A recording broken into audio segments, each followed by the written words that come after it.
ఓం శ్రీమాత్రే నమః. ఓం శ్రీ గురుభ్యో నమః.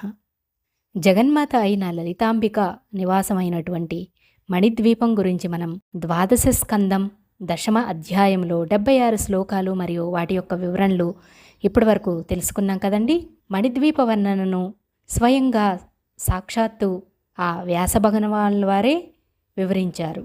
అందులో ముందుగా మనం అమృతపు సుధాసముద్రం గురించి, అది దాటిన తర్వాత ఉన్నటువంటి ప్రాకారాలు అంటే ఇనుప ప్రాకారము, తర్వాత కంచు ప్రాకారము, తర్వాత రాగి ప్రాకారం, తర్వాత సీససాలంతో ఉన్నటువంటి సీసపు ప్రాకారం, ఆ తర్వాత ఇత్తడి ప్రాకారం, తర్వాత పంచలోహమయ ప్రాకారం, తదుపరి వెండి ప్రాకారము మరియు బంగారపు ప్రాకారము, ఆ తర్వాత వచ్చినటువంటి పుష్యరాగమణి ప్రాకారం యొక్క వైభవాలు మరియు ఆ ప్రాకారాల మధ్యలో ఉన్నటువంటి రకరకాల వనాల గురించి అంటే కల్పవాటిక, సంతానవాటిక, హరిచందనవాటిక, మందారవాటిక, పారిజాతవాటిక, కదంబవాటిక అనే వనాల సౌందర్యము, విశేషత, ఇలాంటి విషయాలన్నీ అద్భుతమైన విషయాలను మనం తెలుసుకున్నాము. పుష్యరాగమణి ప్రాకారంలో ఉన్నటువంటి వనాలు, ఉపవనాల గురించి కూడా మనం ఆ వీడియోలో తెలుసుకున్నాం కదండి.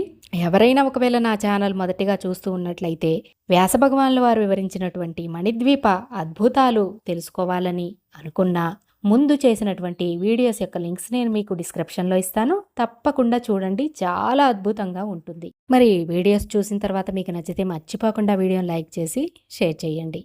మనం లేట్ చేయకుండా ఈరోజు వీడియోలోకి వెళ్ళిపోదామా? పుష్యరాగమణి ప్రాకారానికి ఉన్న 8 దిక్కుల్లో ఉన్నటువంటి లోకాలేంటి, ఆ దేవీ దేవతలు ఎవరు, వారి యొక్క వైభవం ఏంటి అనే విషయాలతో మనం ఈరోజు దశమ అధ్యాయాన్ని పూర్తి చేసుకోబోతున్నాము. ఈ పుష్యరాగమణి ప్రాకారంలోనంటండి ఉన్నటువంటి మండపాలు కానీ, మండప స్తంభాలు కానీ, సరస్సులు కానీ, వాటిలో ఉన్నటువంటి పద్మాలు కానీ, అక్కడ ఏ వస్తువు ఉన్నా సరే అది ఆ మణికి సమానమైనటువంటి కాంతితో పుష్పరాగమయంగా ఉంటుందట.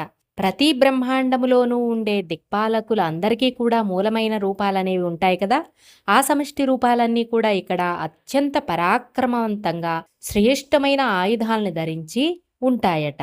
ఈ పుష్యరాగమని ప్రాకారానికి 8 దిక్కుల్లో ఉన్నటువంటి పట్టణాలేమిటో తెలుసుకుందామా? వాటి యొక్క విశేషత, అలాగే వనాల యొక్క విశేషత కూడా తెలుసుకుందాం.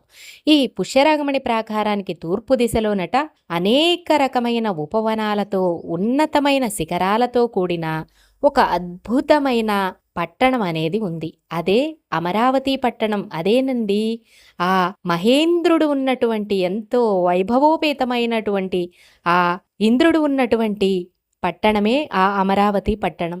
ఈ మహేంద్రుడు ఐరావతమనే ఏనుగుని అధిరోహించి వజ్రాయుధాన్ని ధరించి దేవసేనలతో పరివేష్టితుడై అత్యంత ప్రతాపవంతుడై విరాజిల్లుతూ ఉంటాడు. సాధారణ స్వర్గలోకములో ఉండే శోభ కంటే కూడా ఇక్కడ శోభ కొన్ని వేల రెట్లు అధికంగా ఉంటుందట. సాధారణ ఇంద్రుని కంటే ఈ సమిష్టి ఇంద్రుని యొక్క వైభవం 1000 రెట్లు ఎక్కువగా ఉంటుందట. అనేక మంది దేవాంగనలతో కూడి ఇంద్రుని యొక్క భార్య శచీదేవి ఉంది కదండి, ఆవిడ అక్కడ ఎంతో ప్రకాశవంతంగా విరాజిల్లుతూ ఉంటుందట. ఇక ఆ ప్రాకారానికి ఆగ్నేయ దిశలో ఉన్నటువంటిది పట్టణం ఏమిటంటే వహ్నిపురి.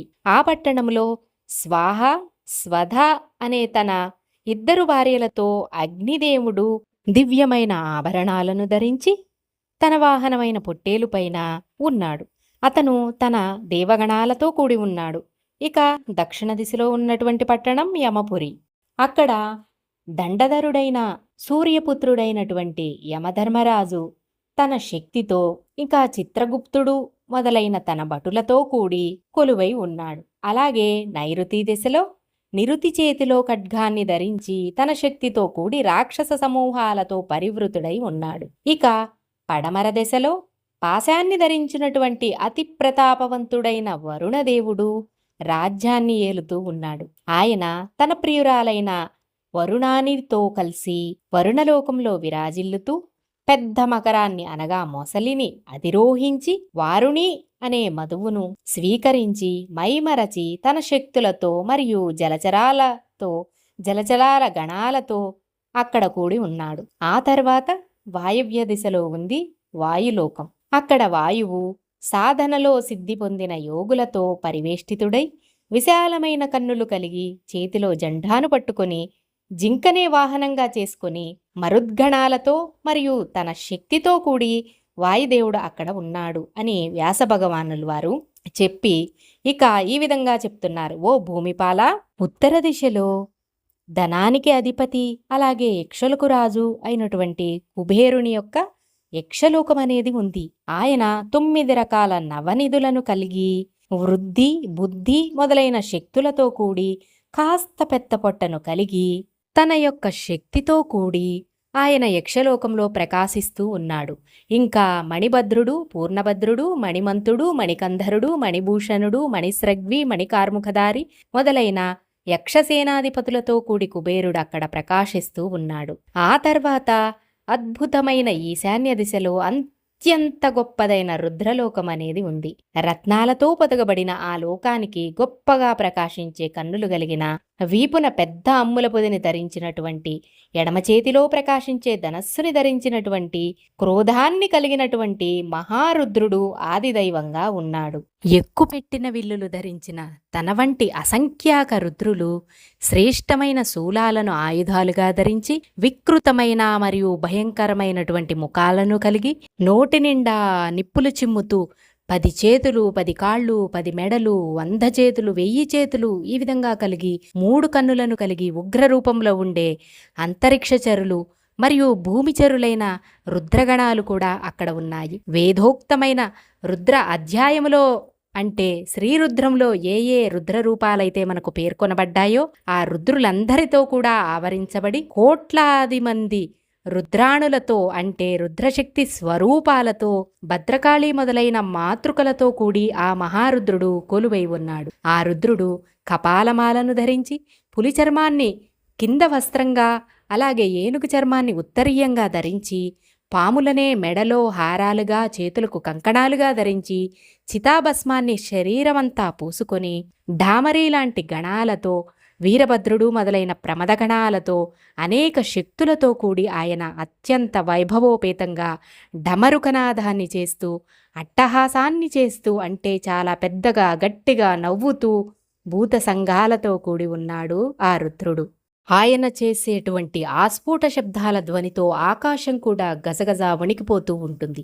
అలాంటి మహారుద్రుడే, ఆ మహేశ్వరుడే, ఈశానుడే ఈశాన్య దిక్కుకు అధిపతి. దేవి భాగవత 12వ స్కందములోని 10వ పుష్యరాగమణికి ఉన్న ఈశాన్య దిక్కులో ఉన్న దైవము. ఆయన వైభవంతో ఈరోజు 12వ స్కందములోని 10వ అధ్యాయం అనేది పూర్తయింది. మనం 12వ స్కందములోని 10వ అధ్యాయంలో 77వ శ్లోకము నుంచి చెప్పుకుందాం. వ్యాసాయ విష్ణురూపాయ వ్యాసరూపాయ విష్ణవే నమో వై బ్రహ్మనిదయే వాసిష్ఠాయ నమో నమః. పూర్వాశాయాం సముత్తుంగ శృంగాపూరమరావతి నానోపవన సంయుక్త మహేంద్రస్తత్ర రాజతే స్వర్గశోభాజయా స్వర్గే యావతీ స్యాత్తతోదిక సమష్టిశతనేత్రస్య సహస్రగుణతః స్మృతా ఐరావత సమారూఢో వజ్రహస్తః ప్రతాపవాన్ దేవసేనా పరివృతో రాజతేత్ర శతక్రతుః దేవాంగణాగణయుత శచీతత్ర విరాజతే వహ్నికోనే వహ్నిపురి వహ్నిపూః సదృశీ నృపా స్వాహా స్వదా సమాయుక్తో వహ్నిస్తత్ర విరాజతే నిజవాహనభూషాఢ్యో నిజదేవగణైర్వ్రతః యామ్యాస్యాయాం యమపురి తత్ర దండధరో మహాన్ స్వభటైర్వేష్టితో రాజన్ చిత్రగుప్తపురోగమైః నిజశక్తియుతో భాస్వత్తనయోస్తి యమో మహాన్ నైరుత్యాందిసి రాక్షస్యాం రాక్షసైః పరివారితః ఖడ్గధారీ స్ఫురన్నాస్తే నిరుతిర్నిజశక్తియుక్ వారుణ్యాం వరుణో రాజా పాశధారీ ప్రతాపవాన్ మహాజస సమారూఢో వారుణీ మధుహ్వలః నిజశక్తి సమాయుక్తో నిజయాదో గణాన్వితః సమాస్తే వారుణే లోకే వరుణానీరతాకులః వాయుకోణే వాయులోకో వాయుస్తత్రాదితిష్టతి వాయుసాధన సంసిద్ధయోగిభిః పరివారితః ధ్వజహస్తో విశాలాక్షో మృగవాహన సంస్థితః మరుద్గణైః పరివృతో నిజశక్తి సమన్వితః ఉత్తరస్యాం దిశి మహాన్యక్షలోకోస్తి భూమిప యక్షాదిరాజస్తత్రాస్తే వృద్ధిబుద్ధ్యాదిశక్తిభిః నవభిర్నిధిభిర్యుక్తస్తుందిలో ధననాయకః మణిభద్రః పూర్ణభద్రో మణిమాన్మణికంధరః మణిభూషో మణిస్రగ్భి మణికార్ముకధారకః ఇత్యాది యక్షసేనానీ సహితో నిజశక్తియుగ్ ఈశానకోణే సంప్రోక్తో రుద్రలోకో మహత్తరః అనైర్ఘ్యరత్నకచితో యత్ర రుద్రోదిదైవతం మన్యుమాందీప్తనయనో బద్ధపృష్టమహేషుదిః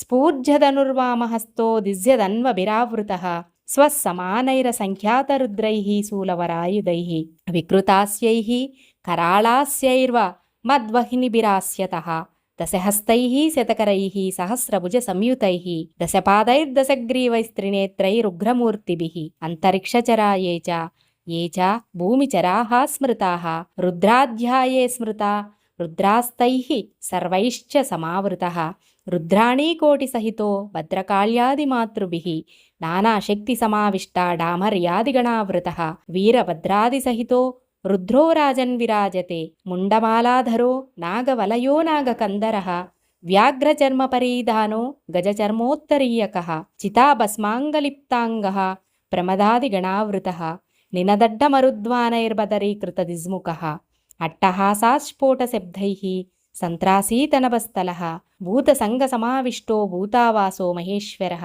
ఈశానదిక్పతిः సోయం నామ్నా చేశాన ఏవచ.